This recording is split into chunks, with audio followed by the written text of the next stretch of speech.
bagaimana caranya masyarakat awam bisa ngeh kalau oh saya sudah diabetes ya, dan kapan harus periksa ke dokter? Ya, jadi pengalaman saya yang paling sering pertama tuh adalah pasien udah parah baru ke saya biasanya. Ya, pasien udah jelek, dokter saya dapat medical check up tahunnya gula darah saya 400. Pak, kita mau nih pakai obat nih, pakai obat A contohnya.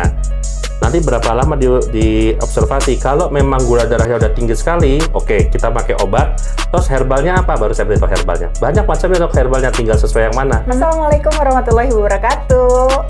Salam jumpa kembali sahabat herbal di podcast channel Dokter Herbal Milenial. Bersama saya Dr. Yanti, dan kali ini kita akan ngobrol-ngobrol seputar penyakit diabetes dan bagaimana penanganannya. Sudah hadir bersama saya Dr. Resna. Dok, apa kabar dokter? Baik, alhamdulillah. Terima kasih ya udah mau datang ke sini, dan Sama, kita Dok. pengen ngobrol-ngobrol santai aja sih dok. Beliau adalah Dr. Resna, spesialis penyakit dalam. Sekarang ini praktek di mana dok? Alhamdulillah saya praktek di Rumah Sakit Bunda Margonda, kemudian di Klinik Bahar Medika Depok, dan Klinik Dr. Farabi. Saya banyak berdiskusi kalau sama Dr. Resna ini tentang bagaimana penanganan penyakit-penyakit dengan terapi herbal nih. Yang mana biasanya dok, orang awam atau pasien biasanya datang ke dokter, dia ingin minta obat herbal dan dokternya bilang, waduh saya nggak bisa memberikannya. Nah makanya kita nanti akan kupas dulu nih bagaimana kita bisa mengenali dulu ya gejala-gejala penyakit diabetes sehingga kedepannya kita tidak takut, panik awal-awal terdeteksi sebagai seorang diabetesi, tetapi bisa menangani secara mandiri dan kalau perlu dikonsultasikan ke dokter, nah kapan itu waktunya. Oke, dan sekarang saya kemarin baca berita dok, Kementerian Kesehatan menyebutkan penderita diabetes di Indonesia mencapai 30 juta jiwa nanti di tahun 2030 kalau tidak mengatur pola makan dan juga mengatur pola hidup. Jadi sebetulnya mungkin sahabat herbal ini ada yang belum paham nih dok, seberapa besar sih pengaruh gaya hidup sehingga munculnya penyakit diabetes ini dok? Iya, jadi begini, untuk diabetes mellitus itu sebenarnya memang prediksinya akan terus meningkat dokter.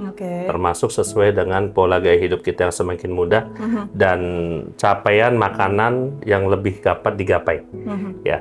Pertama kali pasti lihat aktivitas dok, aktivitas kita bagaimana pada saat bangun tidur, habis itu kita nonton TV dulu atau lihat gadget, habis itu kita makan makanan yang praktis, mau mie instan, minuman manis, kemudian jalan naik motor, padahal jaraknya paling cuma 50 meter nggak bisa jalan kaki. Sampai rumah, istirahat, tidur, udah berputar seperti itu akibatnya kita nggak ada aktivitas fisik, itu yang pertama. Yang kedua rokok, tadi disebutkan rokok. Rokok itu kita luar biasa loh, peringkat 2 sedunia. Kita penggunaannya tinggi. Bahkan kabarnya peringkat 1 ya. Jadi maksudnya adalah pada rokok itu didapatkan ada salah satunya namanya nikotin. Di mana nikotin itu akan menjadikan suatu radikal bebas yang semakin lama semakin tinggi pada tubuh.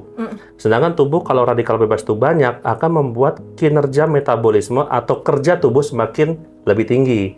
Nah, kalau lebih tinggi berarti akan terjadi peningkatan kerja salah satunya insulin. Terjadi pertahanan keblokir dari nikotin namanya resistensi insulin juga. Nah, makanya kejadian untuk pasien yang merokok mengakibatkan dia ke arah diabetes mellitus tidak langsung sih dok, tapi dia bertahap. Nah, seperti itu. Karena penyebab dari merokok yang sering digembor-gemborkan adalah kanker ya. Padahal nggak disadari. Ya. Di depan mata diabetes lebih memungkinkan untuk muncul ya. Betul. Karena memang kalau andai kata kita ngomong kanker di luar DM ya, kanker itu sendiri muncul akibat zat aktif setelah dia dihembuskan. Ya, pada saat ditarik kebanyakan malah menurunkan imunitas. Dan kanker itu sendiri muncul akibat dari gangguan resistensi insulin, dok. Jadi perlu dipahami. Jadi awalnya ada resistensi insulin. Biasanya ada resistensi insulin. Makanya pada saat kita bilang rokok terjadi resistensi insulin, tinggal pilih mau kemana. Mau ke DM, ayo. Mau ke hipertensi, ayo. Mau ke obesitas sindrom metabolik, ayo. Mau ke penyakit jantung koroner, ayo. Tinggal nyangkutnya mau di mana? Ke kanker, silakan. Tinggal seperti itu, cuman tergantung genetiknya. Jadi tidak bisa memvonis, tapi kalau bisa kita mempelajari untuk menghambat. Menghambatnya. Seperti itu. Kalau dari pengalaman klinisnya Dr. Resna nih, banyak ditemui ya, kasusnya penyebabnya apa sih? Yang paling pertama, paling banyak adalah males. Malas gerak Penyebabnya itu adalah coba. malas Kita lihat ya malas gerak atau mager ya. Coba Berarti lifestyle ya. Iya, lifestyle. Coba aja kita perhatikan.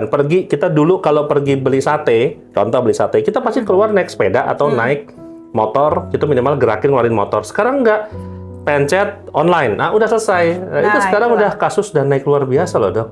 Oke. Dan juga yang kedua sekarang minuman manis. Yang kedua minuman manis. Itu banyak sekali dijual. Saya nggak usah sebutin produknya, nggak usah sebutin mereknya. Yang pakai kelereng-kelereng kecil ya di dalamnya, silahkan hati-hati. Yang pakai jelly, hati-hati. Tapi gulanya, wah itu luar Jadi biasa. harus dibatasi sesuai dengan rekomendasi penggunaan gula harian ya. Betul. Yaitu kurang lebih 50 gram per hari ya. Itu nggak sadarin, nggak harus gemuk, kurus pun bisa kena. Oh, oke. Yang penting batasan konsumsi gula hariannya itu yang harus sama magernya. Iya, betul. 4-5 sendok makan sehari ya, maksimal. Iya, mentok. Mentok. Kalau bisa dikurangin. Nah, kalau bisa dikurangi ya kan, rendah gula, rendah kalori. Betul. Oke, Dok. Kalau cara mengenali secara dini penyakit diabetes itu, bagaimana caranya masyarakat awam bisa ngeh kalau, oh saya sudah diabetes ya? Dan kapan harus periksa ke dokter? Ya. Cara deteksi dini itu yang paling gampang adalah pada saat kita miksi atau kita berkemih. Berkemih Nah, ya. kalau kita sering kencing, nggak usah di malam hari, pagi, siang, sore, malam. Memang malam hari bisa sampai 3, 4, 5 kali. Oh, jadi khasnya nggak melulu malam hari Nggak gitu melulu ya? malam hari. Tapi sering kencingnya itu yang perlu diwaspadai. Sering kencingnya 3, 4, 5 kali dalam pas malam hari, pas tidur ya. Itu dengan disertai banyak minum atau tidak terpengaruh? Dengan atau tidak. Bahkan pasien tersebut tidak minum banyak, kencingnya banyak, tetap. Itu yang paling sering pertama kali. Kemudian yang berikutnya, yang kedua adalah badan mudah lemes. Badan mudah lemes, mudah letih, mudah lesu. Belum banyak yang tahu, Dok. Kenapa sih bisa mudah lemes? Ya, jadi begini gambarannya. Pada saat kita mempunyai gangguan diabetes mellitus, itu orang biasa berpikir gulanya tinggi. Ya, gula tinggi kalau kita bayangkan, kita punya rumah nih, ada rumah komplek gitu ya. Depannya ada jalan raya.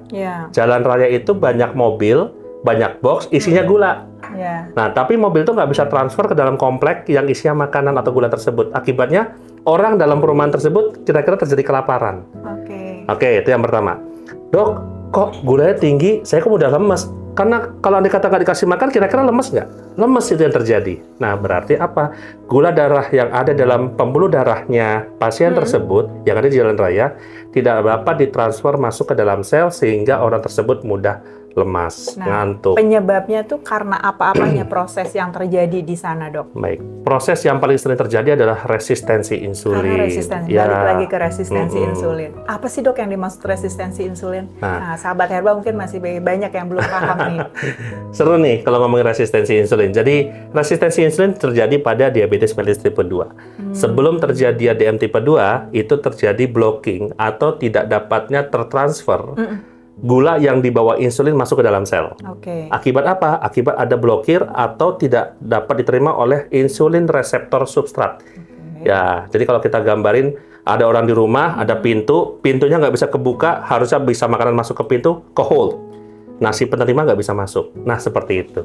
Itu resistensi insulin. Penyebabnya tadi ya, yang malas gerak itu malas tadi. gerak, nggak mau olahraga. Makanan tinggi gula. Karena itu menyebabkan spike gula darah, betul ya, Dok ya? Sama stres, Dok. Stres juga? Nah, stres tuh. Itu paling sering itu stres. Stres tuh kenapa sih, Dok? Kok bisa bikin resistensi insulin? Kan kayaknya jauh gitu loh ininya. Betul.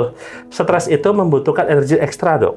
Coba dokter bayangkan, sekarang dokter berpikir banyak. Kira-kira yang bekerja itu adalah otak, bukan otot. Nah, kalau otak yang bekerja, berarti otak itu membutuhkan 90% gula murni. Gula murni, betul. Nah, berarti kita karena makanan otak itu gula. Betul, itu dia. Makanya dia butuh gula ekstrak yang banyak, sehingga akibatnya kita mau nggak mau ya cari minuman manis. Jadi supaya kayak recovery ya. Jadi menagih. Iya. Nah, akibatnya pasien-pasien stres itu membuat kebutuhan gula tinggi, tidak ada pekerjaan ekstra. Kemudian berikutnya, radikal bebasnya meningkat. Nah, radikal bebas itu yang akan menjadikan kerja tubuh menjadi cepat mudah lelah. Sehingga insulin akan bekerja lebih tinggi lagi. Itu baik. Nah, itu dari resistensi insulin penyebab terbanyak, bahkan secara umum ya, yang menyebabkan diabetes tipe 2. Betul. Ini informasi yang harus disampaikan, karena kebanyakan tahu-taunya adalah tentang diabetesnya aja. Iya, kan? Ujung-ujung diabetes. Ujung-ujung aja diabetes, ya kan? Tadi ada banyak berkemih, kemudian lemas. Lemes, ya. Mudah mengantuk. Mudah mengantuk, mudah lapar juga. Mudah lapar. Mudah lapar. Ya, dan kalau andai kata ada luka, nggak berkunjung sembuh. Ya, itu yang paling gampang cari salah satunya bisul. Bisul. Hati-hati yang punya bisul besar, nggak sembuh-sembuh, hati-hati. Entah nggak itu. harus yang luka terbuka gitu ya, Dok? Nggak harus. Bisul yang paling sering. Karena bisul kan luka lecet kecil, terus habis itu kena infeksi. Dok, kalau dari pengalaman Dokter Resna nih, untuk penanganan terkini diabetes di klinis ini apa aja nih kabar barunya nih untuk menangani diabetes? Baik. Sebenarnya untuk penanganan diabetes mellitus yang pertama adalah mengedukasi perbaikan gaya hidup. Oh, justru itu ya? Itu yang pertama. Non-farmakologis. Non-farmakologis, tidak ada terapi obat-obatan. Perbaikan pola gaya hidup. Makannya bagaimana, jenis makannya seperti apa, porsi makannya bagaimana.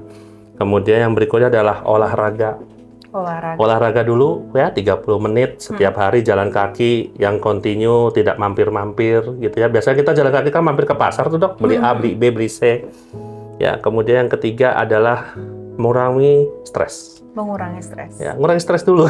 Karena biasanya pada saat orang tervonis DM, dia stres pertama kali. Aduh, nanti saya sakitnya ke saraf, nanti saya sakit mata, nanti saya sakit jantung. Kurangin dulu. Sugestinya harus masuk supaya pasien itu udah terima dan kita harus bersahabat dengan diabetes mellitus. Itu targetnya. Baru yang keempat adalah obat. Kalau banyak pasien-pasien yang datang ke dokter, itu dalam kondisi apa nih? Misalkan, oh sekarang ternyata masyarakat sudah banyak yang menyadari tentang gejala-gejala tadi, terus langsung ke dokter. Atau bahkan yang sudah parah-parah tuh, baru ke dokter. Kalau di pengalaman Dokter Resna nih. Jadi pengalaman saya yang paling sering pertama tuh adalah pasien udah parah baru ke saya biasanya. Oh, ya? Ya, pasien udah jelek. Dokter, saya dapat medical check up, taunya gula darah saya 400. Baru dia jadi kontrol. nggak disadari ya, Dok? Nggak disadari. Karena dianggap sesuatu hal itu capek karena saya bekerja. Kencing saya karena minum banyak, kan gitu. Jadi gula darah 300, 400 baru. Itu biasanya akibat medical check up atau ngecek sendiri. Biasanya di puskesmas kadang-kadang ada prolanis, ceklek. Nah, seperti itu kan, ketahuan. Yang kedua, akibat dari gangguan rasa cemas. Gangguan rasa cemas. Cemas, pasien cemas, takut. Karena siapa? Karena dia mengeluhkan rasa lemas, nggak terlalu dominan sih, tapi karena tetangganya, atau temennya, atau ibunya DM, cek dia. Jadi berangkat ke sana karena cemas? Ya, karena cemas. Yang ketiga, pengen ngecek. Nah itu, pengen ngecek itu juga kebiasaan yang baik ternyata ya. Yang baik. Itu bagusnya berapa bulan sekali sih, Dok, kalau dokter menganjurkan ke pasien atau ya ke masyarakat awam gitu ya untuk mencegah? Kalau untuk mencegah biasanya 6 bulan sampai 1 tahun itu kalau kita ngecek ya. Silakan mau medical check up, mau cek yang biasa aja, yang simple silakan. Nggak ada masalah. Karena memang kalau ada kata kita udah periksa gula darah, maka prediksinya tuh di 3 tahun sebelumnya udah terjadi gangguan, bahkan sampai 5 tahun udah terjadi gangguan resistensi insulin. Manifestasinya baru? Baru pas muncul belakangan, karena udah lelah dia. Seperti itu. Kadang nggak sadarin, Dok. Tiba-tiba taunya, kok saya tahu-taunya diabetes gitu. Ya. Padahal apa yang terjadi 3 tahun, 5 tahun ke belakang. Itu dia. Kita nggak tahu kan, Dok. Makanya itu harap-harap nanti jadi harap-harap cemas ke pasien. Agak hati-hati seperti itu. Terus banyak nggak, Dok, yang nanya ke dokter gitu, Dok, ada nggak sih bahan dari herbal yang bisa digunakan untuk saya gitu? Karena kadang sekarang masyarakat tuh pengen Dok, memilih. Mungkin dia juga sudah tahu informasi tentang herbal gitu ya. Terus pengen ke dokternya, saya terapi herbal aja. Banyak nggak kasus-kasus? Oh banyak, gitu? Sangat banyak kasusnya. Sekarang tuh pasien ataupun masyarakat tuh sudah mencari alternatif. Karena ada beberapa hal yang takut dengan obat kimia, takut nanti ketergantungan. Padahal kita harus meluruskan itu ya. Ya, cara meluruskannya bisa macam-macam. Yang pertama pada pasien DM adalah memberikan sugesti yang cocok buat pasien. Cocok, jadi maksudnya cocok itu adalah pasien nyaman dengan apa yang kita lakukan dan pasien mau mengikuti apa yang dia lakukan. Nah itu penting. Gitu, pasien yang dilakukan tuh mau nggak nih? Ayo udah deal, oke pakai yang itu. Karena kan sebetulnya ini adalah berangkat dari kebutuhan bersama ya, Dok ya. Bukan tentang bagaimana dokter memberikan resepnya, tetapi bagaimana kesepakatan antara dokter dan pasien. Ya, supaya pasien jadi patuh. Betul. Misal, Pak, kita mau nih pakai obat nih, pakai obat A contohnya. Nanti berapa lama di observasi? Kalau memang gula darahnya udah tinggi sekali, oke, kita pakai obat. Terus herbalnya apa? Baru saya beritahu herbalnya. Banyak macamnya, Dok, herbalnya, tinggal sesuai yang mana. Gitu. Kalau dari penelitian-penelitian tentunya ya, Dok ya. Betul. Dari penelitian-penelitian yang sudah banyak ada di jurnal-jurnal begitu. Betul. Dan luar biasa ya responnya masyarakat ya. Oh, luar biasa. Keingintahuannya sudah besar gitu. Betul, sudah banyak. Ada ya, dok saya pakai herbal aja gitu. Banyak. Bahkan saya juga menganjurkan juga, nggak apa-apa, nggak ada masalah. Karena yang penting sudah teruji di penelitian-penelitian ya. Teruji empiris itu yang pertama. Yang kedua preklinis. Yang ketiga klinis. Nah, itu yang penting. Jadi kalau empiris itu memang berdasarkan dari pengalaman sebelumnya yang sudah ada. Preklinis sudah dilakukan pada mencit atau hewan coba. Klinis pada manusia. Nah, seperti itu. Biasanya saya menganjurkan kalau andai kata, dok saya nggak mau yang ribet-ribet, ya udah dari empirisnya aja. Bisa digunakan sendiri di rumah gitu ya, dok? Betul, bisa dibuat, bisa dibuat simplisiannya, kemudian nanti saya arahkan. Banyak kok ada, dok. Apa aja, dok, tuh? Yang biasanya dokter rekomendasikan ya ke pasien-pasien diabetes? Yang pertama, yang paling sering tuh saya minta untuk kayu manis. Kayu manis. Ada apanya di kayu manis? Ada kandungan minyak asilis sama sinemaldehidnya. Jadi dia menggantikan untuk mempermudah terjadinya transfer insulin ke dalam sel. Itu udah ada penelitian. Nah, biasanya harus gimana ini kayu manis kalau dokter Resna menyampaikan ke pasien nih? Caranya? Kalau kayu manis yang biasanya itu biasanya saya ambil dua batang. Dua batang kayu manis. Kemudian kita cuci dulu, kita pastikan bersihkan dulu. Baru saya rebus di air mendidih 10 hingga 12 menit. Seperti biasa, habis itu baru setelah dingin, biarkan saja dulu sampai dia dingin, baru kita campurkan dengan daun serai sama stevia. Oke, jadi diseduhin ya. Kalau mau manis, tambahin stevia. Itu biasanya pasien suka itu, paling suka. Diminumnya berapa kali sehari? 1 hingga 2 kali sehari. 1 sampai 2 kali sehari. Ya, bisa di pagi mungkinnya atau malam ya? Bisa. Oke, selain serai, kayu manis, apalagi nih? Daun salam. Daun salam? Daun salam itu di dalamnya terdapat kuarsetin. Antioksidan ya? Iya. Dia juga membantu untuk memperbaiki pada resistensi insulin. Karena kan sebagai antioksidan dia memperbaiki pada transfernya. Saya kan juga menggunakan daun salam ini untuk asam urat ya. Tapi ya karena dia mengurangi gula darah juga ya kan? Jadi gula darahnya turun gitu, padahal tujuannya asam urat. Ini apa gimana ya caranya? Apa ditambahin gula aja? Daun salam ya? Daun salam. Daun salam itu pada dasarnya bisa untuk obat kolesterol untuk awalnya. Jadi pada saat penelitian pertama daun salam itu bisa melakukan obat kolesterol, juga bisa untuk asam urat, dan juga bisa untuk diabetes mellitus. Nah, masalahnya misalkan kalau pada pasien yang gampang hipoglikemi, terus juga hipotensi, masih bisa nggak sih menggunakan daun salam? Kalau untuk daun salam tidak memberikan efek dari hipoglikemi, hampir jauh. Oh ya. Tapi kalau keliengan, mungkin hipotensinya ya. Pada beberapa orang tidak sesuai atau tidak nyaman dengan si daun salam tersebut atau herbal tertentu akan membuat keluarnya asam lambung berlebih. Jadi contoh, saya berikan contoh seperti alpukat. Jadi alpukat tuh ada namanya alergi. Salah satunya alergi itu akan membuat rasa kemerahan sampai dengan keluarnya sekresi dari si asam lambung. Itu cuma alpukat aja loh, tapi tidak sama. Namanya alergi lateks, seperti lateks ya, seperti kita menggunakan alat lateks. Nah itu persis. Jadi pada saat beberapa herbal, beberapa kasus dia tiba-tiba melayang, curigai dia nggak cocok dengan herbal tersebut. Jadi kita bisa switch ke herbal yang lain. Oke, jadi bisa jadi nggak cocok sama herbal ini, jadi nggak langsung fobia sama satu herbal itu ya, maksudnya keseluruhan gitu di generalisir. Selain itu dok, apa lagi? Ada lagi kita bisa menggunakan dengan stevia. Stevia ya, stevia itu ternyata bukan cuman untuk men-switch gula atau mengurangi kalori ya, tetapi juga ternyata bagus untuk diabetesnya ya? Iya, bagus buat diabetesnya. Pertama kali saya juga pikir untuk pemanis, tetapi ternyata efeknya itu bisa membantu untuk mengganti memberikan sebagai pengganti obat. Itu ada beberapa riset penelitian sebagai pengganti obat gula. Ya, dia itu semacam apa tuh cara kerjanya? Seperti akarbos. Akarbos. Jadi kita bisa pakai dilakukan pemberian stevia itu bisa 3 kali sehari persis dengan akarbos. Itu dari hasil penelitian secara in silico, gugusnya pun sesuai. Ada beberapa gugus yang sesuai. Dengan IC50-nya memang lebih bagus akarbos dibandingkan dengan stevia, tapi dengan angka seperti itu hampir serupa. Jadi itu sangat potensial sekali. Cukup potensial untuk membantu pengganti akarbos. Kita sudah bahas kayu manis, serai, salam yang notabene ada di dapur.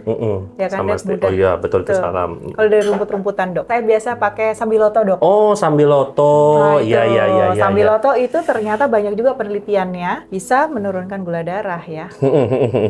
Betul dok, di sambiloto juga bisa membantu untuk menurunkan gula darah. Memang di dalam sambiloto itu ada 4-5 zat aktif. Yang pertama androgafolik. Salah satunya juga sebagai antidiabetes itu antidiabetik ya. Dan memang banyak dikembangkan sebagai obat antidiabetik. Ya, sebagai untuk terapi herbal Sudah untuk banyak uji antidiabetes. klinisnya juga ya? Sudah banyak uji praklinis ya dok ya? Praklinisnya. Klinisnya masih ada beberapa. Bahkan Sambiloto ini kalau di luar negeri sudah ke antivirus, anti HIV. Ya, antivirus anti HIV dari efek saponin sama terpenoidnya itu kita ambil sebagai antivirusnya. Nah, flavonoidnya sebagai imunomodulator. Imunomodulator ini juga banyak digunakan nih untuk meningkatkan daya tahan tubuh ya dok. Betul, itu bagus sih Sambiloto sih. Jadi bisa kita gunakan untuk mengendalikan diabetes juga nih kan, untuk menurunkan gula darah juga ya dok ya, pada pasien-pasien diabetes. Dulu saya mempelajari Sambiloto, membaca Sambiloto sambil nyoto. Sambil makan soto gitu. Jadi, wah berarti ini efeknya banyak nih. Sambiloto, oh berarti betul dalamnya, wah sambil nyoto. Cuman kan kalau misalkan kita sampai ke pasien, biasanya pasien mengeluh, dok ini pahit banget gitu.